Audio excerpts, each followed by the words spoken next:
Think forward. Think Research Channel.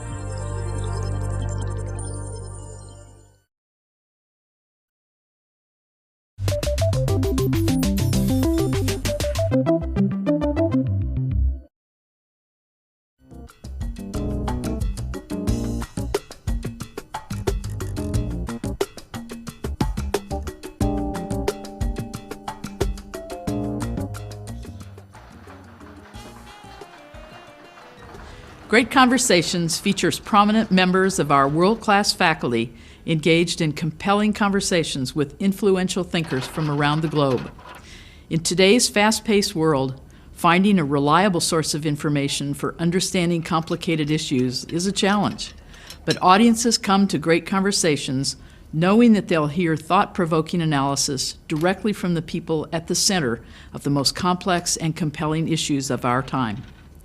Since its inception in 2002, we've met legendary individuals who have challenged conventional thinking, conducted groundbreaking medical research, resisted repressive regimes, and worked to preserve the world's fragile ecosystems. From artists and environmentalists to inventors and scientists, these fascinating discussions have demonstrated time and time again that the courageous actions of one committed individual can change the course of history. But Great Conversations is more than a celebration of the actions of a few fearless individuals. It's also a source of inspiration for our audiences. Armed with firsthand insights and informed analysis, they routinely come away energized, moved, and committed to make their own mark on the world. So won't you please join us for a great conversation? We'll save you a front row seat.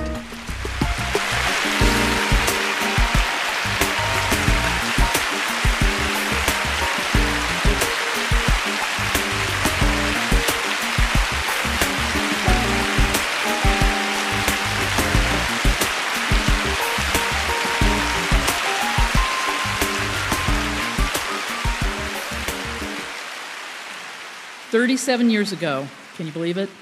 The country was embroiled in a seemingly endless war in Vietnam and an escalating anti-war movement here at home. It was during this time that protesters, including the Minnesota 8, raided draft boards to destroy the files that would send even more young men into battle.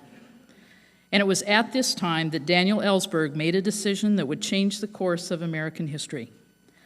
That tumultuous period raises troubling questions about our own time. When do we have a moral obligation to disobey our government? When are acts of civil disobedience patriotic peace crimes or treason? To help us think about these issues, we're fortunate to be joined tonight by two of the country's foremost authorities on American political history and activism. Larry Jacobs holds the Walter and Joan Mondale Chair for Political Studies at the University of Minnesota and directs the Center for the Study of Politics and Governance at the Humphrey Institute of Public Affairs. Daniel Ellsberg grew up in Detroit and graduated from Harvard University. In 1964, he was recruited to serve in the Pentagon under Secretary of Defense Robert McNamara. Following 2 years in Vietnam as an observer for the State Department, Dr. Ellsberg worked on a 7,000-page top-secret study of 3 decades of American foreign policy in Vietnam. In 1971, he made headlines around the world when he released the Pentagon Papers to the press. Will you please join me in welcoming Larry Jacobs and Daniel Ellsberg?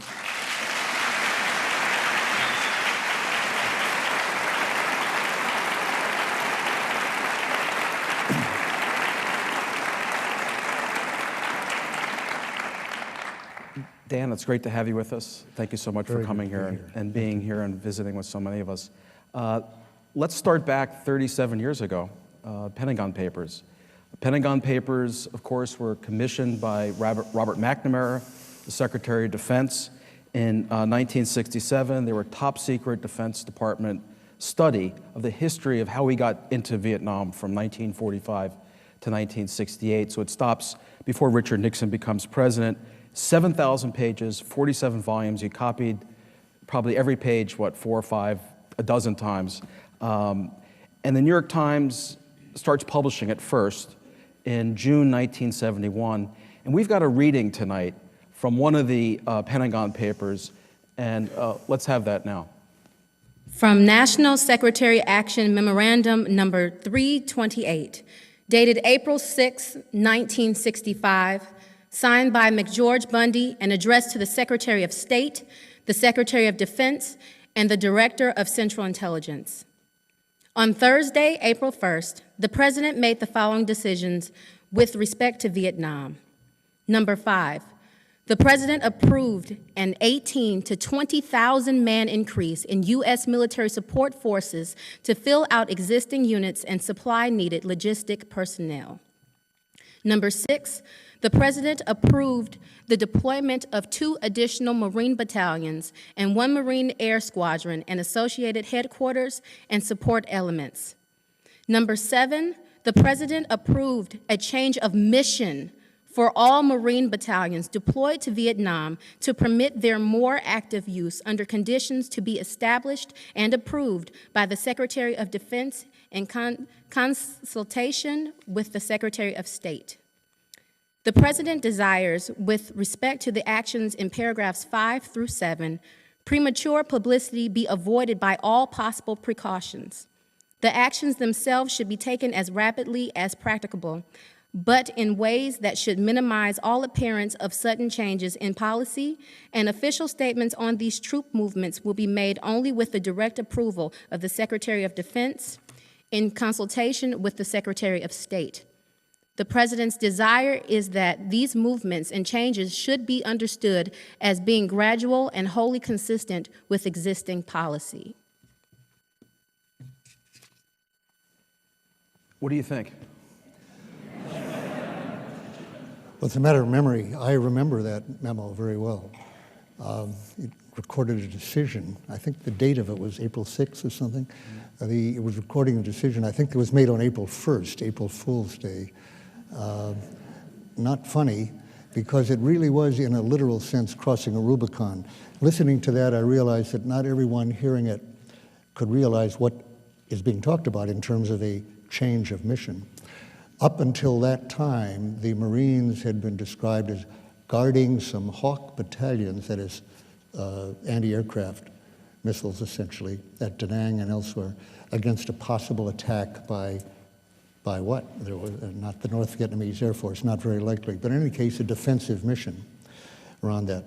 The change of mission they were talking about was to allow the Marines not just to do patrolling right around their base as part of a self-defense mission, but to move out into the countryside looking for Viet Cong and engaging them. In other words, it was a shift to American combat units, and we'd had advisors there with Vietnamese now since '61.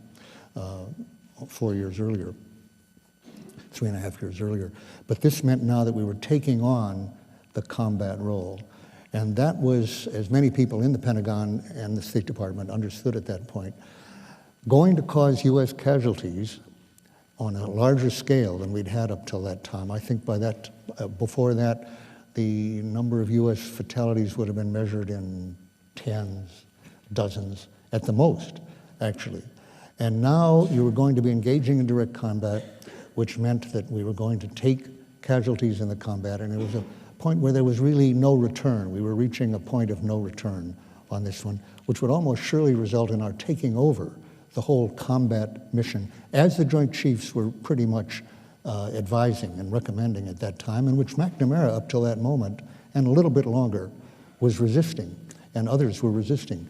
So this meant we were heading toward what the Joint Chiefs proposed and expected would be an involvement of hundreds of thousands, ultimately 500,000 troops. But that last point, if I may just say, that last point, which perhaps you did notice, was something's happening here that must not be prematurely disclosed to the American public. We've changed the mission to a direct combat mission, but don't tell the public. And I remember my reaction at that time very much. You wanted to say something, but it looked like it. But Dan, we're all here to listen to you. But let me prompt you on that, because you're sitting in the Defense Department. Yeah. You're working for one of McNamara's top deputy secretaries, John McNaughton, yeah. And you are reading through these documents, and you're seeing it. And actually, you volunteer and you go to Vietnam, and you're flying back from Vietnam, and Secretary McNamara is on the plane with you. It's a year later. And he's talking about asking you, because you're one of the few senior people in the Defense Department who's actually been out in the countryside, driving around the roads in Vietnam. And he asks you, are things getting worse? And you say, yeah, the war's getting worse. McNamara agrees. He walks off the plane when it lands in Washington and goes to a bank or microphones and says, we're making great progress. That's a year later. That's, of course, lying to the public very much. It wasn't the first I'd heard that. Let me correct the anecdote just slightly. I was coming back from Vietnam with McNamara on his plane, and he called me up and he said he was having a discussion with Bob Comer, who later became a deputy ambassador there, but at that time was working for Johnson, working on Vietnam affairs. And McNamara said, Dan, you can answer this. He said, I've been arguing with Bob here. Bob says that the situation is better now. This was a year later, 1966, a year and a half after the April 6th memo. And he says it's better, and I say it's worse. What do you say? And what I actually said was, having been all over Vietnam at that point, evaluating pacification, was, well, Mr. Secretary, I would say rather that it's much the same, that it's pretty much the same as a year ago, rather than worse. He said, exactly, that's what I mean. We've put another 150,000 troops in there, and it's no better. That means it's really worse. I said, well, that's an interesting way to see it, Mr. Secretary. Could say that, I guess. And within minutes, because the plane was just landing, I said, gentlemen, take your seats, bucket seats there. We're coming into Andrews for landing. And literally, the plane went down. Minutes later, he went on to this arc of lights with reporters, and I was hearing him say, gentlemen, I'm very encouraged by what I'm hearing in Vietnam in every dimension. We're better off. Everything is going better before. And I remember saying to my woman who later became my wife, I sent her a tape and saying, wow, I hope I never am in a situation where I have to lie to the public like that. And that's one of the most striking features of the Pentagon Papers. It reveals this deliberate, calculated gap or disjuncture between the public statements that are optimistic and hopeful and talk of progress, and the private discussions. Some of them in memos, but often in conversations that's decidedly pessimistic and concluding that the war in Vietnam is not winnable.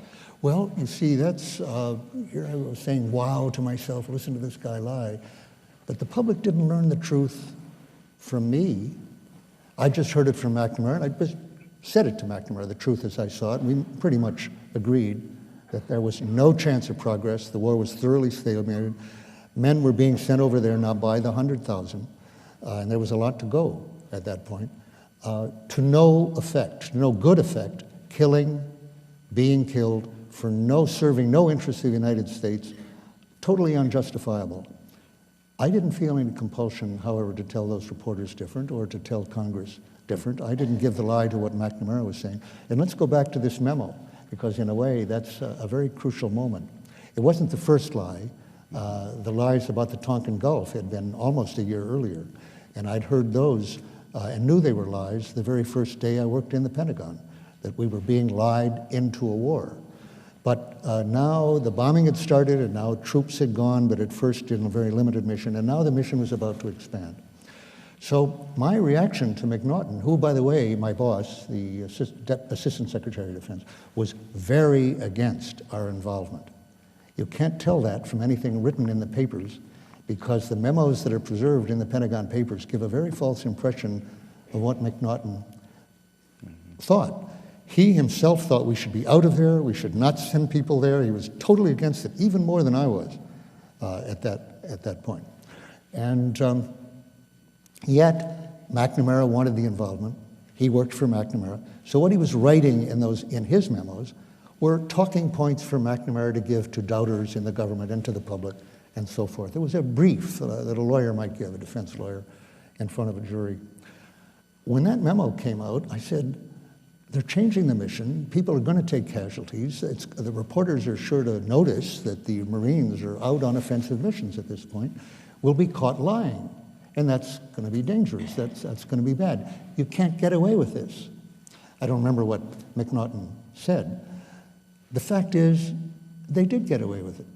That was April. The Marines were out there fighting May, June. In July, the president finally addressed the question for the first time in a press conference in July, I think it was July 28th. He made a very other important announcement at that point. But they asked him, since the word was coming back that the Marines were not just sticking to their base at that point, said, "Sir, has the mission of the Marines changed?" This is July now, 3 months later. And the answer was, no, there has been no recent change in mission. Which was true, actually. That was not a lie. It had changed 3 months earlier and had not been announced. And they actually did get away with that line. And the ability to get away with it, of course, month after month and year after year, reassured the president and the Secretary of Defense they could get away with a policy that could not be justified, could not be defended in terms of realistic estimates, but could be lied about. And they could get enough support and they could get away with it, and nobody like me would give the lie to them. Let me pick up on that theme. In your memoir, Secrets, which was published in 2002, you say, quote, "It is commonplace to hear that you can't keep secrets in Washington. These truisms are flatly false. The reality unknown to the public and to most members of Congress and the public is that secrets that would be of great import to many of them can be kept reliably from them for decades, even though they are known to thousands of insiders." That's very true. How is that possible? Well, first, the reason it's possible is that the people who know better, who know that the public is being lied to and the Congress is being lied to, have promised that they would keep secrets, and they know that if they break that promise, they will lose their jobs. And even before that, even if they don't lose their jobs, they will lose their clearance, their access. They won't be in the meetings anymore. They will lose their influence. They will lose their sense of importance, or later importance, their ability someday to influence policy for the good if they keep their mouths shut. Now, their career incentives to keep that promise are very strong, and sufficiently so that to a degree that people outside find hard to imagine when they learn about it later, none of them talk. They all keep silent. Let me give you one very crucial further example of that. It's the very day where, as I say, the answer was given, the mission hasn't recently changed. A much more important announcement was made that day. Johnson had decided sometime earlier, some weeks earlier, to send another 100,000 troops to Vietnam. Now, at that point of the April mission, the number was perhaps 10 or 12,000. By May or June, it had grown significantly to about 70,000.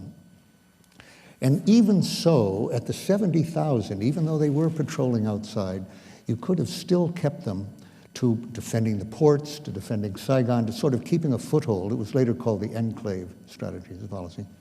You couldn't have been pushed out, but you wouldn't be pretending to win the war, and you wouldn't be taking over the whole mission. You wouldn't be going toward 500,000. If you put that extra 100,000 in, you are now heading toward 500,000 or even more. You're going to take over the war. So it was a crucial decision. And McNamara had at first opposed it and then gave way to it. And the president made the decision. He was sending the 100,000. So I was actually given the job of drafting a speech for Secretary McNamara to announce the 100,000 and why we were sending another 100,000 over there, and that more would be coming after that. And I did draft a speech, which was approved by McNamara, my draft, and by Rusk, Dean Rusk, Secretary of State, and the President's Assistant for National Security, McGeorge Bundy. They all initialed my draft. And in that I explained the 100,000, and I could go into it, but I had a little problem explaining why we were sending this 100,000. I had to evoke the specter of China lying behind all this, and we were containing China and so forth. So at the last moment, I learned that my speech was not going to be given by McNamara. The president was going to make the announcement. And he was going to do it at a press conference. So in McNaughton's office in the Pentagon, we all gathered around a television set to watch the press conference with McNaughton, about a dozen of us. And I was interested to see how much of my speech would actually get through. And actually, he concentrated on other things in the course of it. I'll go into what I would call minor things. And then finally got to the point of force levels, and he said, we're now about to increase the number from 75,000 to 125,000, and more will be sent if requested and required. 50,000 more. So I said to McNaughton, we all looked. We all jumped, actually. 50,000? What? Has he changed the decision? So McNaughton said, you better find out. And I ran down to the Joint Staff and talked to the head of personnel there. And I said, has the president changed the decision on deployment? He said, no, we're sending 100,000. And they were sending 100,000, which were there by the end of the month, by the next month, on the way to 300,000 and then 500,000. And he just chose to call it 50,000 and not let the public know what we were into, and that's how we got into the war. Now, later, I discovered some other people were watching that, namely the Joint Chiefs were watching. And I was told by Bruce Palmer, I got to be friendly with years later, who was the Vice Chief of Staff of the Army under a general who was Chief of Staff. And who was also named Johnson as well, Harold Johnson. When he heard that speech, that the public was being told we were easing into a very marginally increased war, but no great involvement, where the Joint Chiefs had called for full mobilization, they wanted the public to know we were getting into a very big war, he thought, I can't be party to this. He actually thought, this is unconstitutional. The Congress is being misled. He called for his car, and I heard this from Palmer himself.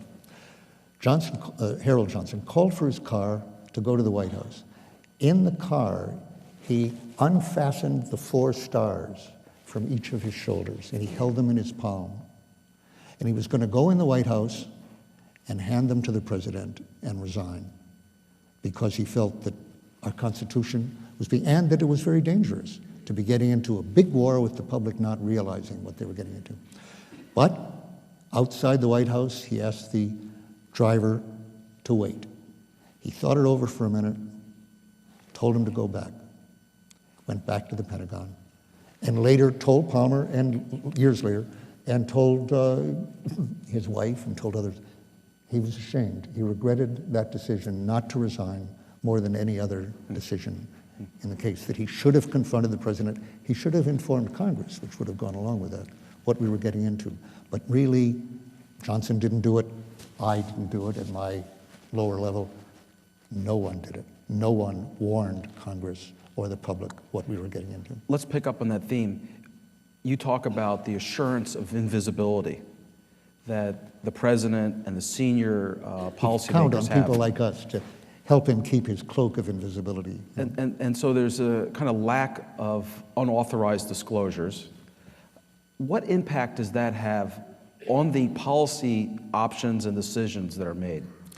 Well, it meant that since he could count on being able to deceive the public about what he was actually doing, it frees the president to do things that, if he had to be open about it, he would know he couldn't get through, or if he did get through, he'd have to pay a bigger price for it somehow. He'd have to raise taxes to pay for this. He might have to give up other parts of his program, and of course Johnson wanted to get through his domestic program very much. He didn't want to give Southern congressmen, in particular, a chance to say, well, we're getting into a big war, we can't afford the war on poverty, we can't do this and that. He wanted to get both guns and butter, and so he wanted to lie about how many guns he was in the process of sending over to Vietnam.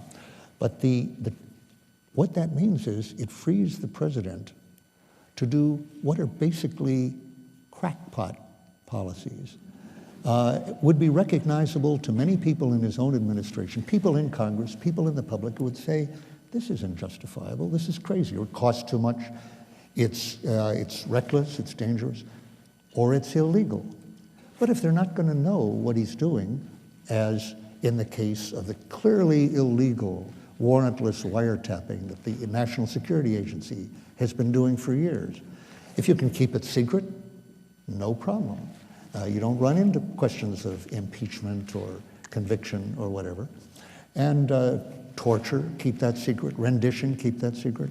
Well, in the case of Vietnam, we go back to the operations in '64 that we were running against North Vietnam in order to provoke an attack on our ships, which we got on August 2nd in daylight, and then didn't respond to that because it might have revealed that we were provoking the attack. And then 2 days later, an imaginary attack on August 4th.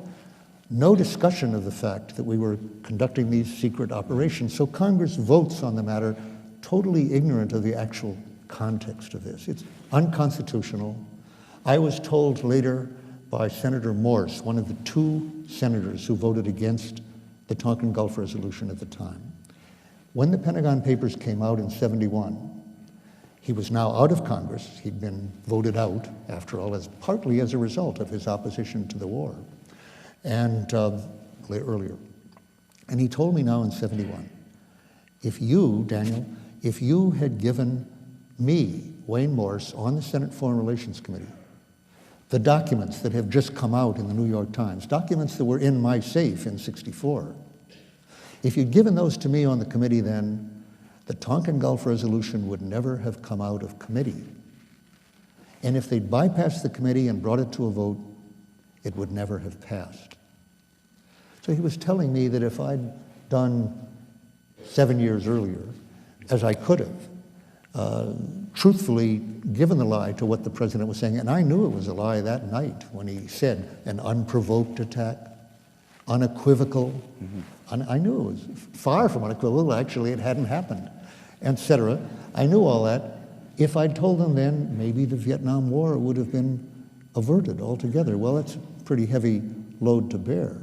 And I've been trying for the last several years to relieve people inside the administration from ever having to bear that load about an attack on Iran. Yeah. I've been saying to them for a couple of years, in every way I could. I don't get to see them directly. I haven't been invited to lectures in the State Department or the CIA. Actually, oddly enough, I'll just give a footnote here. While I was still at RAND, I'd already copied the Pentagon Papers, but I hadn't left RAND yet. I was still copying. And in the fall of 1969, and then again in '70, I actually gave a top secret seminar in the State Department. I was still acceptable there. Pentagon Papers hadn't come out. With the title, Lying in State. I'd been studying the effects on our policy, what you just asked, in effect, of the ability to lie, the ability to keep secrets.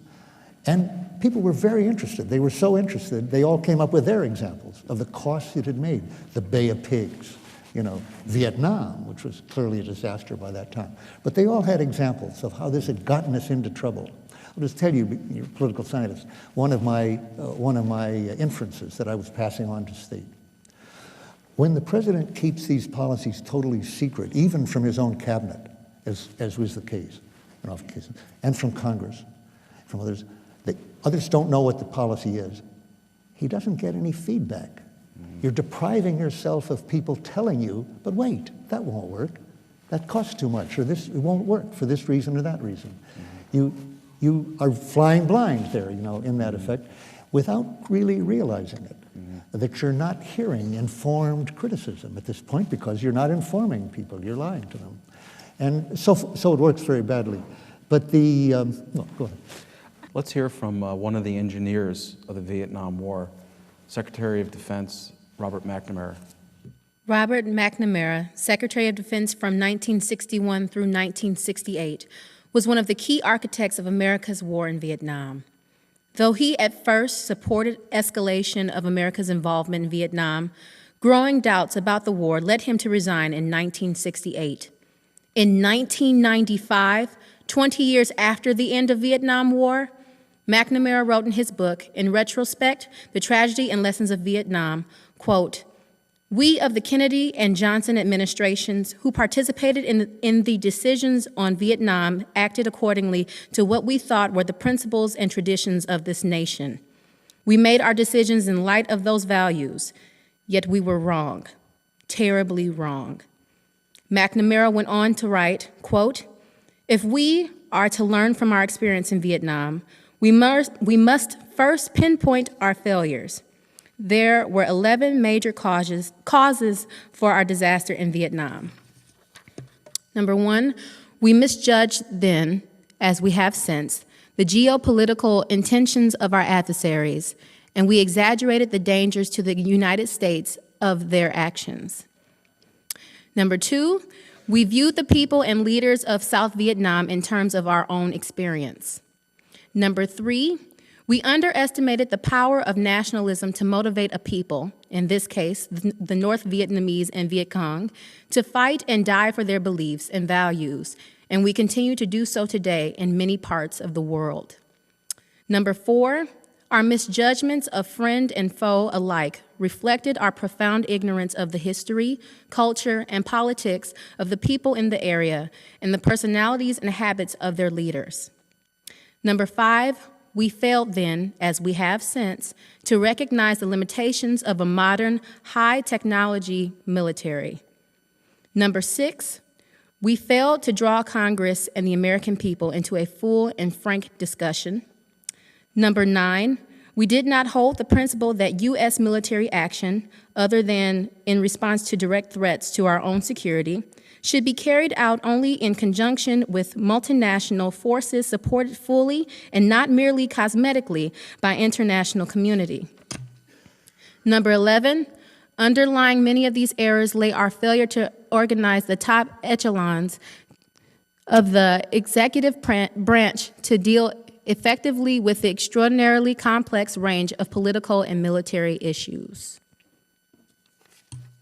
You often talk about truth-telling. The truth will free you. Is Robert McNamara telling the truth? Up to a point.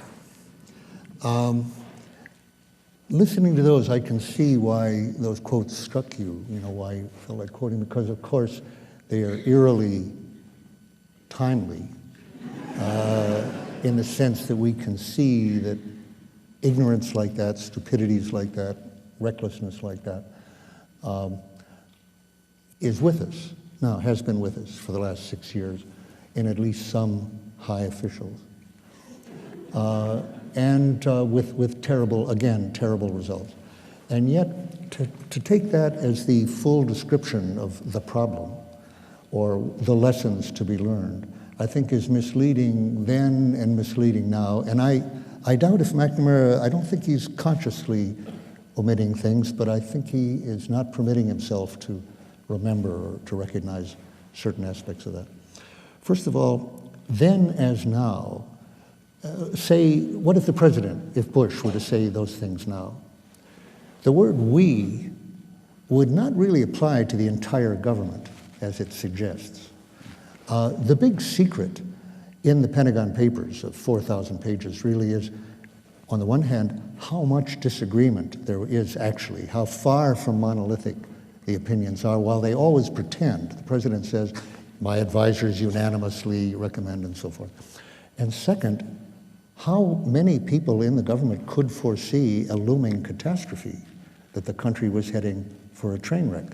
On the contrary, when the catastrophe is blatant, the president and his top advisors want to say, not only, well, all my advisors told me to do this, which is false, and second, no one could have foreseen.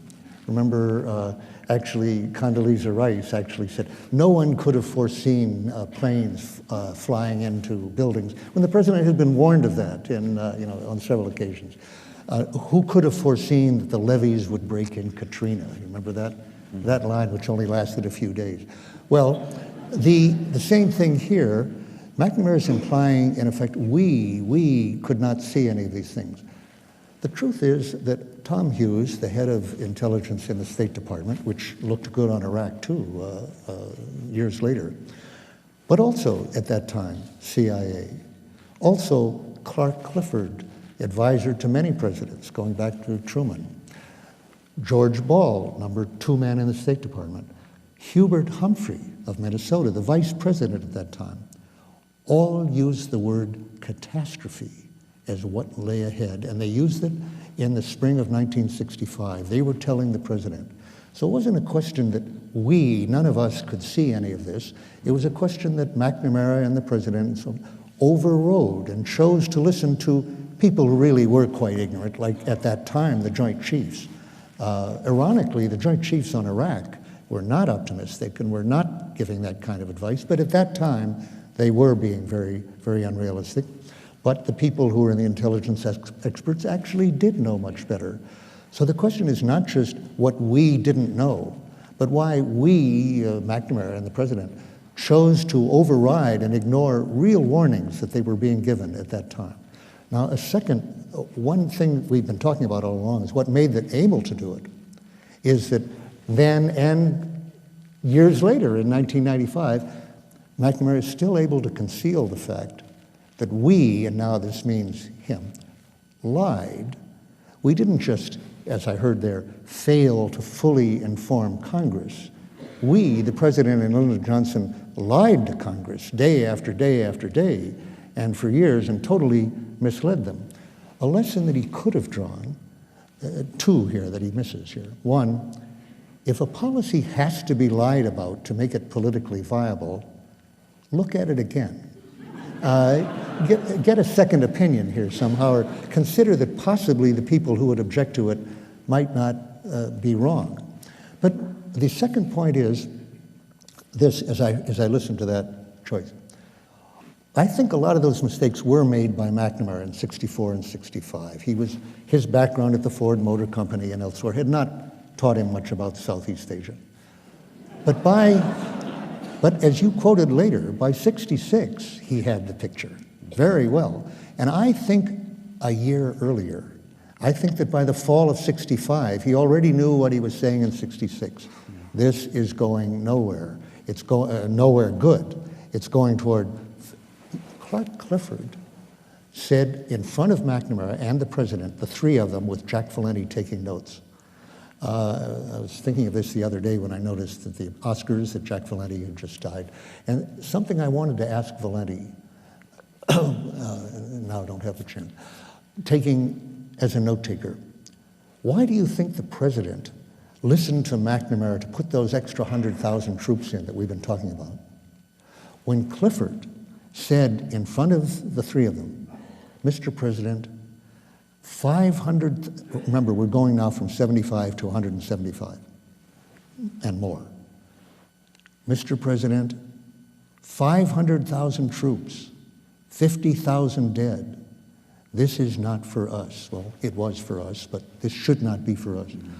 I see nothing ahead but catastrophe for my country. And I wanted to ask Valenti why, in his opinion, the president overruled that extremely prescient advice. This was July of 65. 68, 550,000 troops.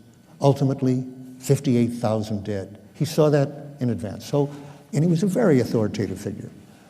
Why was it ignored? But one other question. Should Clifford have kept his mouth shut about that advice all those years? Ball, Hughes, Humphrey told the president what they thought, but when they were overruled, told nobody else. Like me in 1964, 65, or all that period. Actually, if I'd heard that advice in 65 at my level, I would have been very struck by it. I don't think I would have volunteered to go to Vietnam, as I did later that summer. So the lesson I would draw to people like McNamara, who by 65 and 66 knew that he'd learned all of those lessons. We're running into a nationalism that will not quit. They're not going to give up. They're going to kill and die. They're going to die at a rate of 10 to 1, 10 of them to one of us, but as Ho Chi Minh said to the French, but in the end it is you that will tire. He said that in 1946. Almost 30 years before the end of the war. Okay, if you know that you're heading for a disaster, as McNamara did by 66, then think again about putting your promise to your president to keep secrets and your promise to yourself about your career, your own concerns about your career.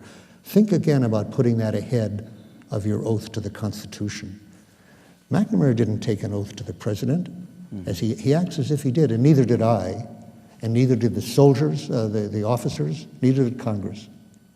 They took an oath to defend and support the Constitution of the United States.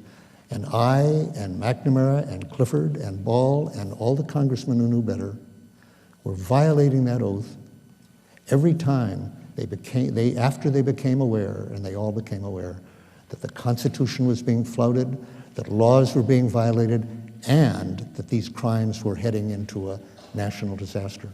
So the advice I was going to mention earlier that I've been giving for the last couple of years to people in my old position is, don't do what I did. Don't wait till the war has started, or a new war has started, as in Iran.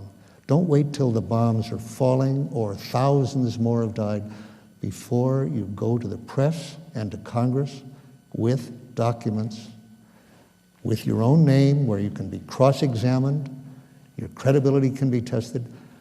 You will lose your clearance if you were to do this. You will lose your career, you will lose your job, but you might save hundreds of thousands of lives, and that's worth it. Let me pick up on that theme.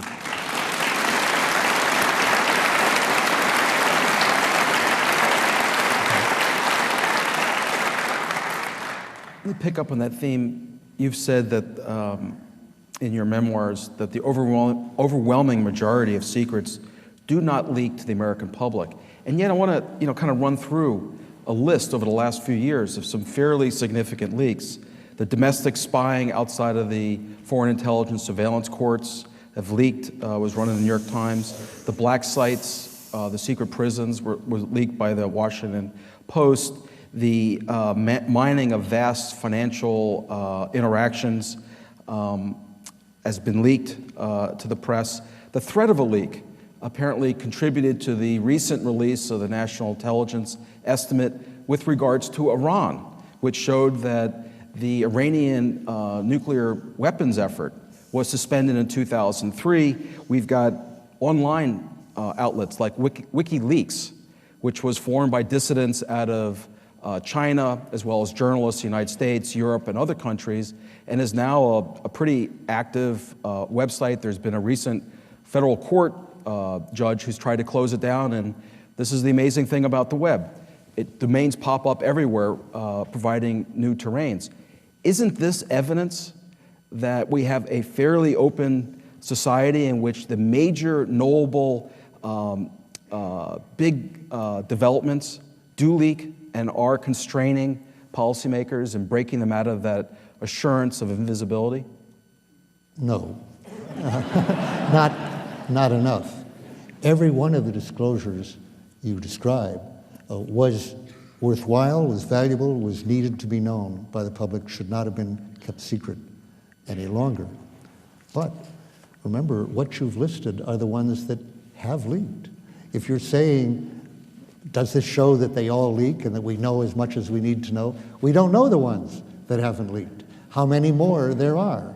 As a matter of fact, in the Protect America Act, the House and Senate, fearful of being accused of tying the president's hands and causing another 9/11, overruled the Fourth Amendment, basically tried to legalize, or purported to legalize, I'll tell you why I use that term, warrantless wiretaps. This was back in August.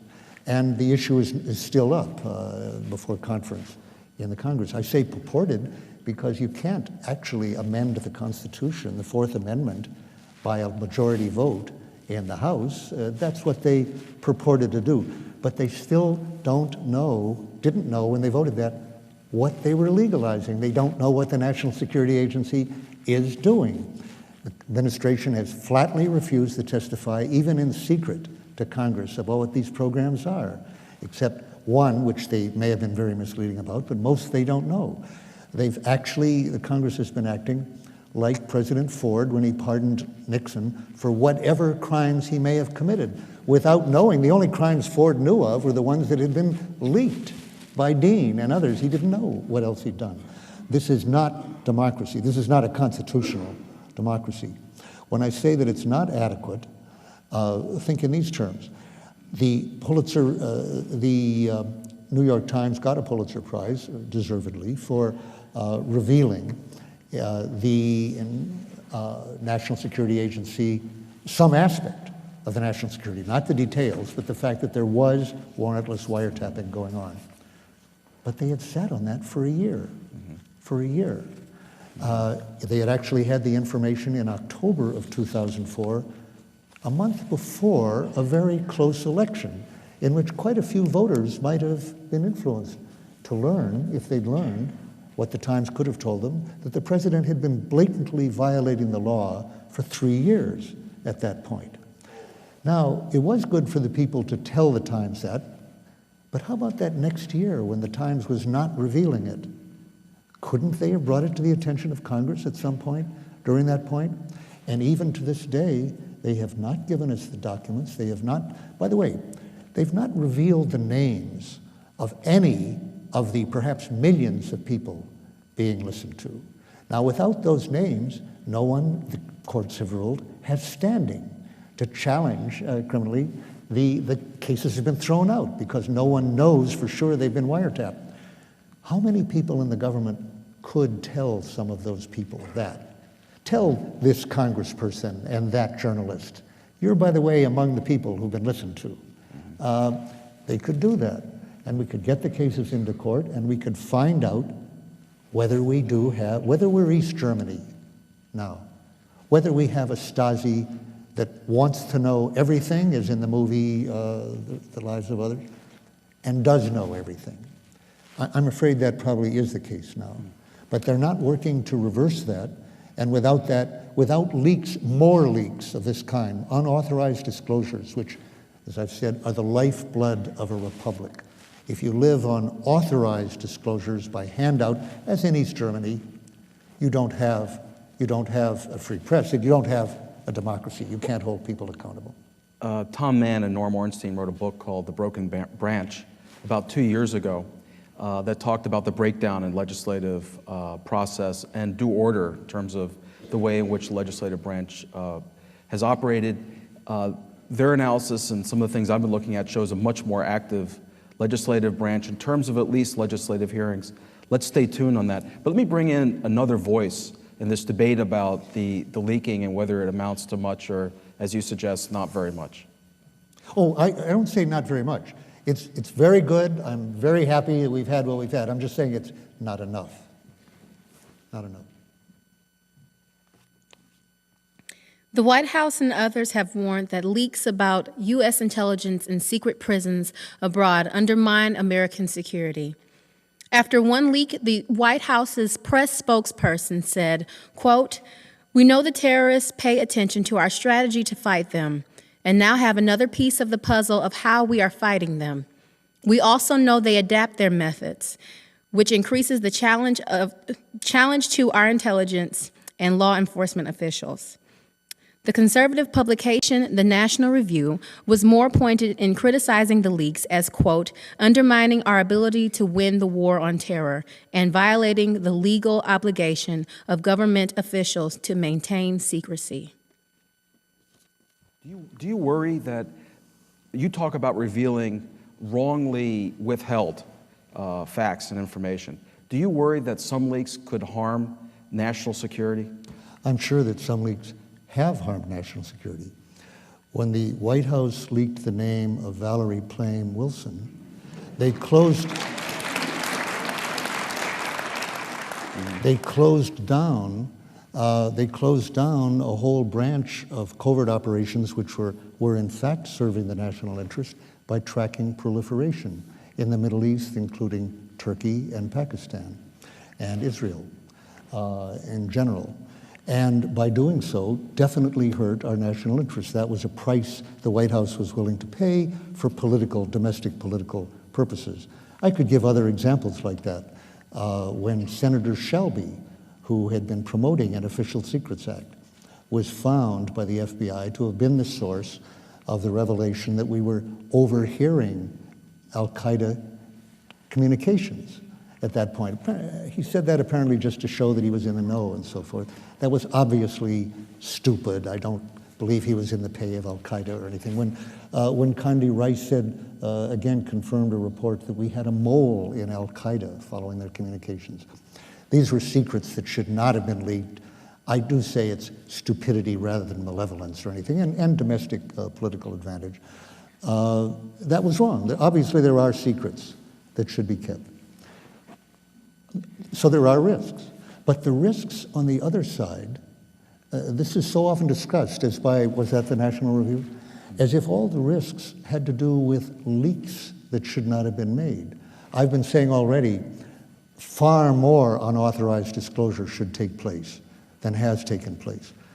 What they don't look at, and what the president no president ever talks about, are the risks of secrecy, the risk to democracy, the risks we've been talking about earlier of crazy, reckless, criminal policy, the cost of keeping too many secrets too reliably and too long was Vietnam and Iraq. Could be Iran, although maybe leaks have saved us from that. And definitely more proliferation than should have happened. These are terrible risks. So I would say that the risks of secrecy, which can be real, are on the whole enormously outweighed by the risks of the risks of openness, the risks of leaks that we're talking about, are outweighed by the risk to our democracy and to the world of secrecy and lying. Do you have a suggested set of guidelines or standards or an institutionalized process for balancing genuine national security concerns that, as a former Marine and national security analyst, you no doubt recognize, with these very important concerns about our civic society and having an open society? How do we reconcile those two things so we don't get into this catfight where, we don't seem to be moving forward? It just seems to be one other area. We've got the Hatfield and McCoy squaring off against each other. Well, some very, very good guidelines that have been very greatly eroded, if not discarded, were invented and laid down a little over 200 years ago, and they were called the Constitution of the United States and the Bill of Rights. These things did not codify well-understood principles that we'd had for millennia and so forth. They really were inventions. And the idea of a leader, a president, who was himself or herself subject to law. Subject to laws, not a government of law, not men. Judicial independence, checks and balances in Congress. These were, to a large extent, inventions. And they were very, very shrewd, very, very wise, better, profound even. And I think they don't have that much support in a majority sense in the country today or in the Congress. And when we have an administration that I think has consciously sought to reverse those inventions and go back to a kind of autocratic rule that Vice President Cheney and his Chief of Staff Addison and President Bush sincerely and honestly believe is a better form of government. And they thought that before 9/11. A better form of government in which the president is subject to no constraint. He can do or she can do what they think best with no constraint by Congress.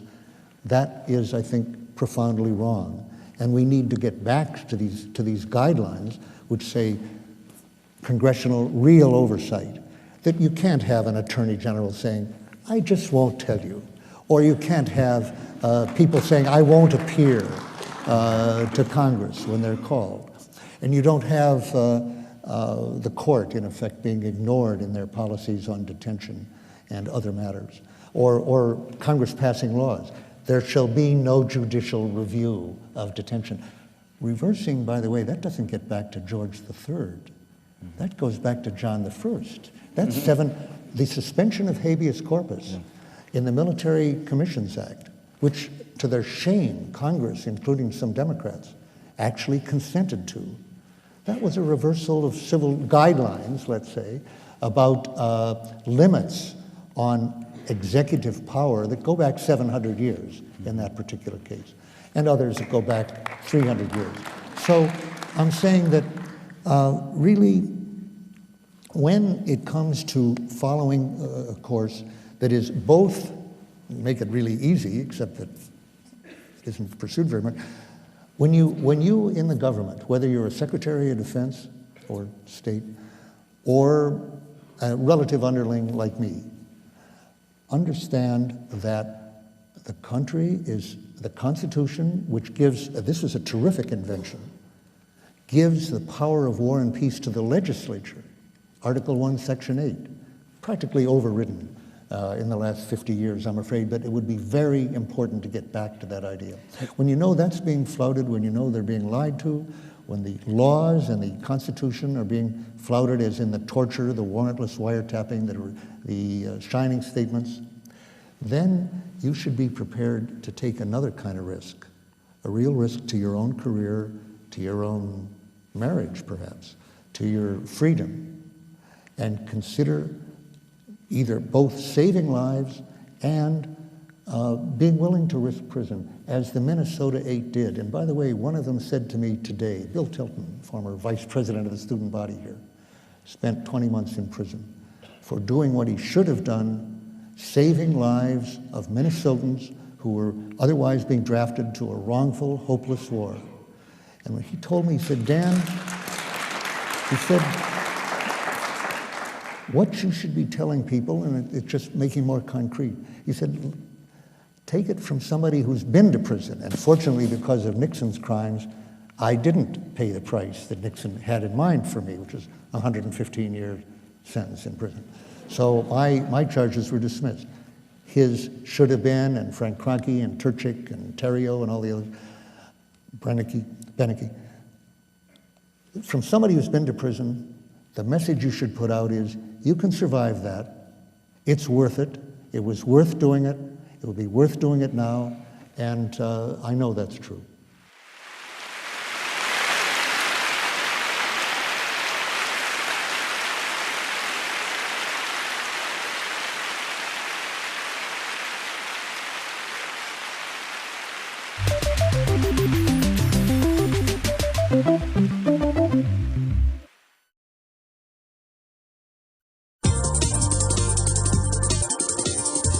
Think Forward.